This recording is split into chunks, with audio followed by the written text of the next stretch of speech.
Hey everyone, welcome to BrickVault. My name's Jack. Today we are building the biggest LEGO Speed Champions set of the entire 2017 Winter Wave. This is the Mercedes AMG PETRONAS Formula One team. The set is recommended for ages 8 to 14 and is set number 75883 and it has 941 pieces. Included are a whopping 8 minifigures, so you know they're not just the drivers for the cars. We have 2 Formula One cars, a pit stop crew, but then also various people working in and around the stands. I personally like that the sides of the racetrack have been built up a bit with some of those sloped pieces, but I'm sure there's plenty of fun things I have not yet discovered for the set. So anyways, let's get it open.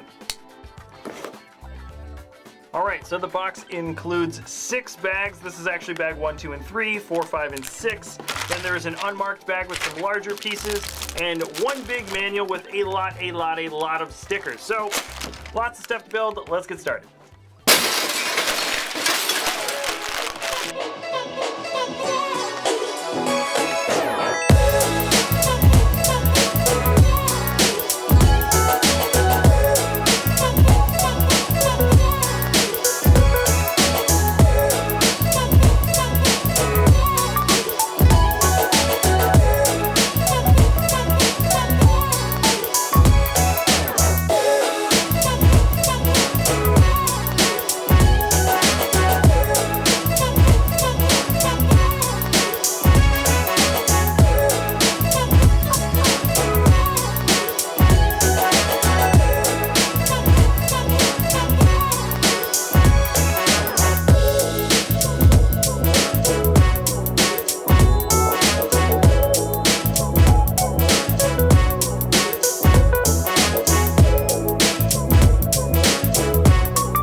Right, so the entire set is complete. It took a bit of time. There's a bit of extra sort of detailing with putting on all those stickers. But anyways, we're looking at the whole thing now. It comes in roughly 5 kind of modular chunks, but this is a racing set at heart, so we are gonna look at the 2 Formula One racers first. Now the detailing for them is actually pretty simple. I thought there was gonna be a little bit more variation between the 2 models, but looking at them side by side, they are nearly identical. In fact, the only differences between these 2 models are the tiny little top jumper plate. We have one that is matching black and the other in yellow, and of course the sticker detailing in the front that shows the 2 different racing numbers. Other than that though, they're pretty much exactly the same as far as I can tell. Our color combination is light gray, green highlights, and of course a black base for the body. I think one of the nicest details is that the base color for the wheel is green, and then we've got those nice shiny rims used. I think that definitely brings the color combination sort of in full circle. It really does look very complete that way. And in general, the build for these Formula One cars are very sturdy. They feel very fast and sleek. And I'd say one of the most impressive features is that this car or these cars are very easy to put together,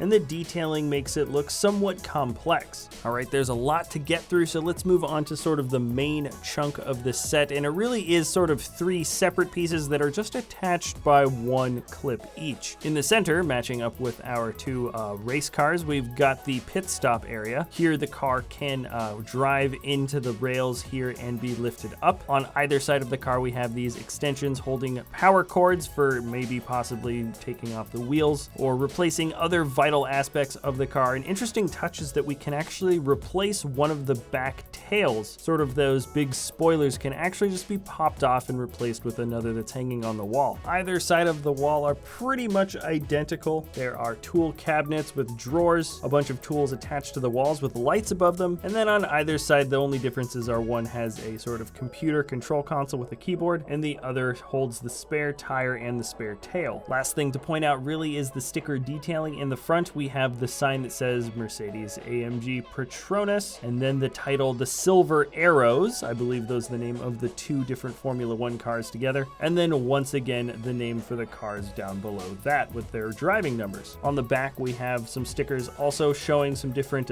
computer screens. I believe this is sort of more data analysis on how good or bad the cars seem to be doing, but looking at it from this aspect it does feel a little bit out of place because this certainly isn't the side that should be displayed, or it feels like it wasn't really meant for display. Now let's move on to the builds on either side of the pit stop. I was actually looking forward to these a little bit more. This one on the left hand side shows a very sharp inside turn that is with the red and white stripes. I think builds like this are going to look excellent on top of some curving base plates, but we get something in the corner here that we haven't actually gotten yet in Lego, and I think it's an awesome build. It's one of my favorite parts of the sets. Here is one of those sports cameras that is supposed to be tracking the motion and following the actual cars as they're driving around, but what we have here is sort of a little mini Lego built stabilizer on top for this camera. Essentially there are different kinds of Technic pins, some holding more tension and the light gray ones holding no tension at all. So with the camera built right at the end with that light gray piece, it allows it to kind of perfectly balance itself out. So when you operate it from side to side, you can lift the camera up and down, but it still stays level with the ground. Such a simple build, and it works really well. It's sort of like a little mini Lego built stabilizer.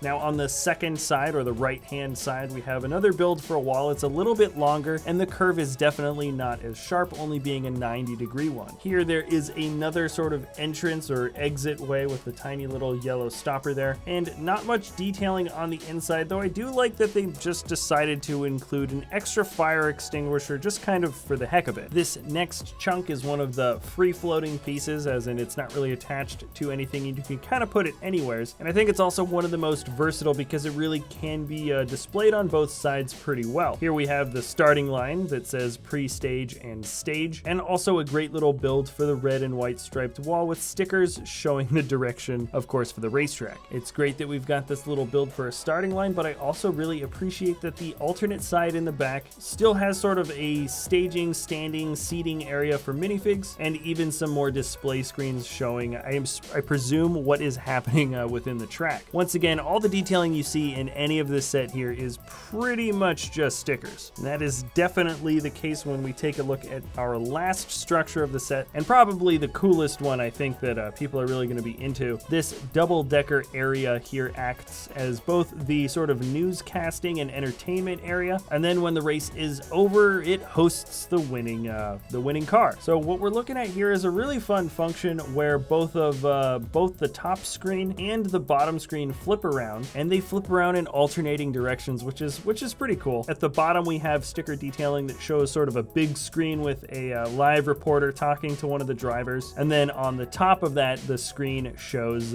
sort of the cars going around the track from a much further angle. It is interesting to point out that they don't actually face forward ever so perfectly. They are slightly off in the angle, and I thought I built it wrong, but actually in the instruction manual it does show that these two halves don't quite match up perfectly. They couldn't quite get there, but it's close enough to the point where you don't really notice. Anyways, it's a fun function, and it works a lot better than your average sort of little victory stand that usually comes in these kinds of sets, and I think it's an extra play feature that will be greatly appreciated by the younger kids. Anyways, let's move on to the last builds of the set, and these are just tiny little modular pieces you can move around to have a minifig sort of attending to any of these single things, one being a larger video camera, a film camera. It looks a bit bigger and beefier than ones we've gotten in the past, and I like the look for it. Next is a portable tire pump. At least that's what I think it is. The sticker detailing shows PSI, so you know that is compressed air, compressed some kind of gas. I'm going to assume it's for filling up the tires. And the last one is just a nice little build for a hot dog stand, says Roscoe's Dogs. All right, with that, let's check out all of the minifigs to go along and house all of these different things within the set. So first up, we've got our two PETRONAS drivers. They're mostly white. One guy's got a black helmet, and they each come with relatively standard minifigure expressions. They're each holding the accessories that they were built with, that the instruction manual sort of tells you to build them with, though I don't think either accessory really works for a race car minifig. These guys aren't going to be holding anything. They're going to be the ones driving or holding the trophy. Interesting to note, though, that the racing flag that this one guy is holding, the checkerboard flag, that is actually a print. Last several sets from Speed Champions always had those as stickers, so that's an improvement. Next up are the two PETRONAS pit stop crew. I like the black look a little bit better on these minifigs. I think it matches with the PETRONAS just a little bit more. One is male, the other is female, and the female minifig actually comes with two very nice expressions. I like the one that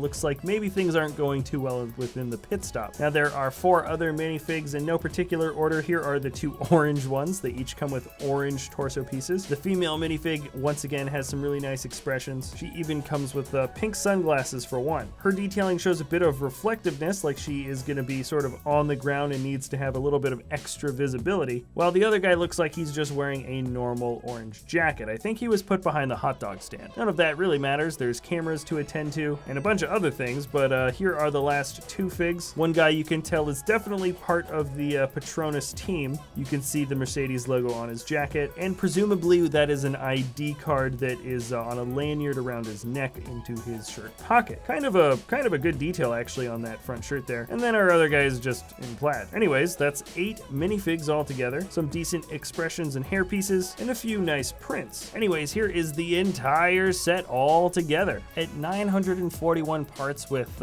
2 vehicles, a bunch of structures, and 8 minifigs. I'd say that it is a well-deserved $100 set. On a personal note, I would say the Formula 1 isn't the most attractive car just for me in terms of racing cars. I prefer the ones that are more souped up sports cars, but aside from that just being my minor aesthetic preference, the set is very, very complete. What I like that they did differently in this giant Speed Champions set as opposed to some of the larger ones that we got from previous waves is that there's a lot more to be built around for the track. We've got a couple of nice turns here, the inside parts of the turns. This is really going to sort of set the tone for making a fun racetrack. It can be all different kinds of sizes because all these modular pieces can be broken apart and spread out as much as you like. Also, some of the old elements we've seen in sets have been kind of redesigned to be a little bit better. The self-stabilizing camera, for example, is way better than the previous builds we've had for sort of these sports cameras. And then also the victory stand, sort of having this morph function between